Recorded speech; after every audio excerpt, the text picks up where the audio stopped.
राधे राधे प्यारे बच्चों। 12th class के गॉसेस थ्योरम के अगले हेडिंग में हम काम करेंगे और हमें आज सीखना है एप्लीकेशन ऑफ गॉसेस थ्योरम। तो सबसे पहली बात तो ये हमें जानना है कि गॉसेस थ्योरम के एक्चुअल एप्लीकेशन फिजिक्स में क्या है, या गॉसेस थ्योरम को पढ़ने के पीछे का उद्देश्य क्या है। तो हम आपको बताते हैं। जैसे आपने पिछले चैप्टर में देखा कि जब कभी किसी पॉइंट चार्ज के कारण, इस पॉइंट चार्ज के कारण अगर स्मॉलर डिस्टेंस में कोई इलेक्ट्रिक फील्ड कैलकुलेट करना हो तो आप लगाते थे E = 1/4πε0 Q/r² करते थे। जब आपका डाइपोल आता था तो डाइपोल की किसी भी पोजीशन में नीचे r³ आ जाता था, आप जानते हैं। लेकिन जब कभी हम पॉइंट चार्ज से बाहर काम करते हैं, जैसे मान लो हम कह दें कि एक लंबा सा तार है और उस तार में स्मॉल q चार्ज को डिस्ट्रीब्यूट किया गया है, कोई सिलेंडर है उसमें चार्ज को डिस्ट्रीब्यूट किया गया है, कोई गोला है उसमें चार्ज को डिस्ट्रीब्यूट किया गया है।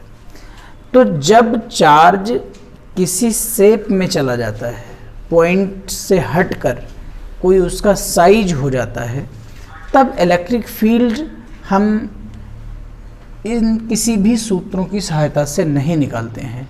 और ऐसी दशा में इलेक्ट्रिक फील्ड को कैलकुलेट करने के लिए हमारे पास गॉसेस थ्योरम मिलती है और हम गॉसेस थ्योरम का यूज करते हैं। 10+2 के यूपी बोर्ड में जो हेडिंग्स हैं एप्लीकेशन ऑफ गॉसेस थ्योरम की, उसकी हम पहली हेडिंग उठाते हैं, उसे हम लोग आज सीखेंगे, जानेंगे, पढ़ेंगे। देखिए हेडिंग है अनंत लंबाई के आवेशित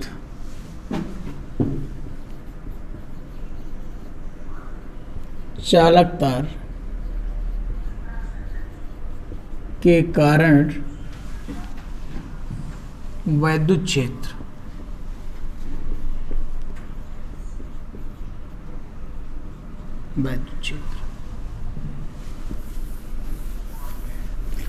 अब देखिए ये हमारे पास एक वायर है और वायर की जो लेंथ है वो इन्फिनाइट है, मतलब कि इस तार की लंबाई को हम माप नहीं सकते। The length of this wire can not be measured. इस तरह से बाहर तक लंबा है, ऊपर आगे तक लंबा है और इस पूरी लेंथ में स्मॉल q चार्ज फैला हुआ है। ये स्मॉल q चार्ज फैला हुआ है, ठीक है।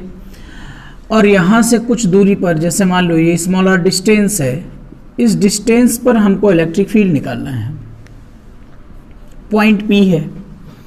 तो यहाँ पे हमें गॉसेस थ्योरम का यूज करना पड़ेगा और गॉसेस थ्योरम की सहायता से ही हम इस पॉइंट पर इलेक्ट्रिक फील्ड को निकाल पाएंगे। ऐसा करने के लिए हम क्या करेंगे? ऐसा करने के लिए हम जानते हैं कि गॉसेस थ्योरम जब कभी भी लगेगा तो एक बंद पृष्ठ के लिए लगेगा, यानी इस पॉइंट को हमें किसी सरफेस से, किसी भी आकृति से बंद करना पड़ेगा। तो हम एक बेलन की कल्पना करेंगे, स्मॉल l लंबाई का एक बेलन मान लेंगे कुछ इस तरह से।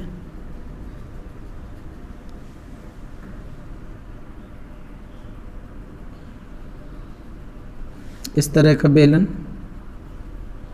और इस बेलन के हम हाइट मान लेंगे स्मॉल l।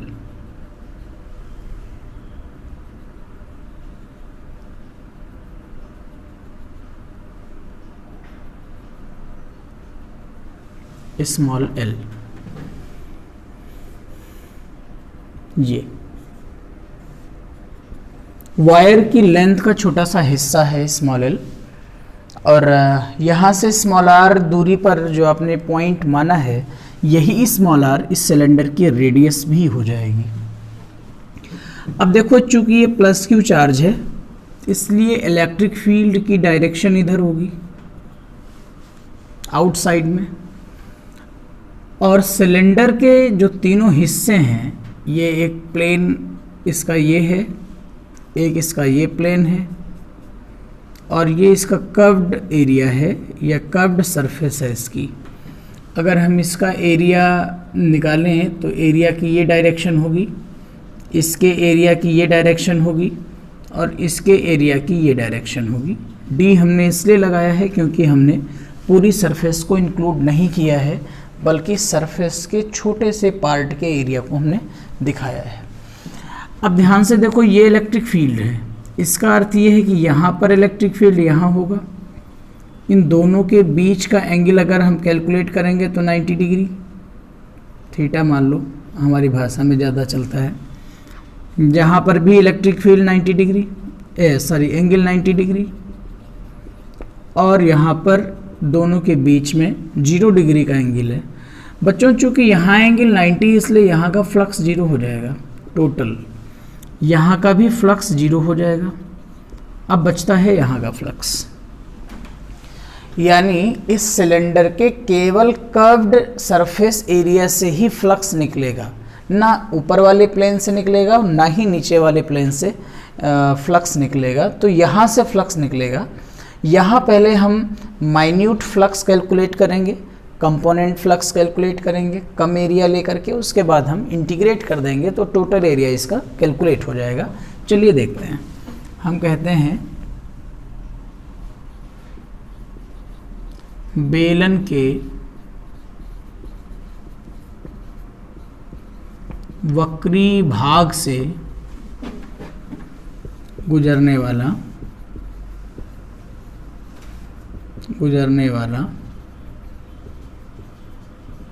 अवयव फ्लक्स, अवयव मैं इसलिए कह रहा हूं क्योंकि मैं एरिया भी पूरा नहीं लूंगा। ई डी ए, अब हम देख रहे हैं दोनों के बीच का एंगल 0 है, सॉल्व कर लेते हैं। D phi equal to E d A cos 0 हो जाएगा, ये वैल्यू 1 हो जाएगी। टोटल फ्लक्स अगर हमें निकालना है तो हमें इसे इंटीग्रेट करना पड़ेगा, मतलब हम बोलेंगे phi E equal to surface integral E d A. अब देखो यहाँ पर आप कहेंगे कि सर वॉल्यूम था, पूरे सिलेंडर में वॉल्यूम होता है तो आपको वॉल्यूम इंटीग्रल लेना चाहिए था। हम सरफेस इंटीग्रल क्यों ले रहे हैं? हम सरफेस इंटीग्रल इसलिए ले रहे हैं क्योंकि इसके वॉल्यूम में चार्ज नहीं है, बल्कि इसकी सरफेसेस पर चार्ज डिस्ट्रीब्यूटेड है। इसके आयतन के अंदर चार्ज नहीं है, इसलिए हम इसमें जो है आयतन समाकल नहीं ले सकते। दूसरा कारण ये है कि आपने जब सरफेस को भी लिया है तो सरफेस के ये वाले हिस्से हैं ही नहीं आपके पास, केवल कर्व्ड सरफेस एरिया है, इसलिए हम यहाँ पर वॉल्यूम इंटीग्रेशन का यूज नहीं कर सकते। ये ध्यान रखना, ये किताबें भी नहीं लिखती हैं कि यहाँ पर हम वॉल्यूम इंटीग्रेशन क्यों नहीं ले रहे हैं। तो वॉल्यूम इंटीग्रेशन न लेने का बड़ा कारण ये है कि ये दोनों प्लेन यहाँ से ख़त्म हो जाएंगे, केवल कर्व्ड सरफेस बचेगी, इसलिए हम ऐसा नहीं कर रहे हैं। तो ये सॉल्व होगा, फाई इक्वल टू ई, ये इंटीग्रल डी ए, और ये कर्व्ड सरफेस एरिया लेना है हमें बेलन का, तो 2 पाई आर एल हो जाएगा, राइट।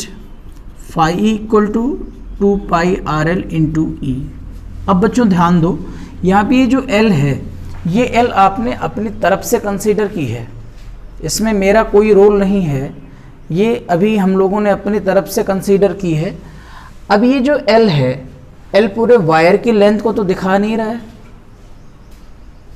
L तो छोटा सा हिस्सा है, और जबकि वायर की लेंथ इन्फिनाइट है, तो इसलिए हम जो है इस L को रिमूव करेंगे। वास्तव में ये इलेक्ट्रिक फील्ड का हिस्सा नहीं होगा। तो यहाँ पे हम जान रहे हैं कि वायर लंबा है, इसकी लीनियर चार्ज डेंसिटी दी होगी हमें लेमडा, तो lambda equals to Q by L होता है, आप जानते हैं, तो Q equals to lambda L होगा, और इसको यहाँ पे क्यू की वैल्यू से अभी रिप्लेस करेंगे हम, अभी फ़िलहाल वैल्यू नहीं है। अब फाई ई टोटल फ्लक्स आ गया, क्योंकि यहाँ का फ्लक्स जीरो था, यहाँ का फ्लक्स जीरो था, तो पूरे बेलन से निकलने वाला फ्लक्स भी इतना ही होगा। जब इतना टोटल फ्लक्स आ गया तो गॉस थ्योरम कहती है कि टोटल फ्लक्स होगा Q/ε0। तो यहाँ पे हम Q/ε0 रख देंगे।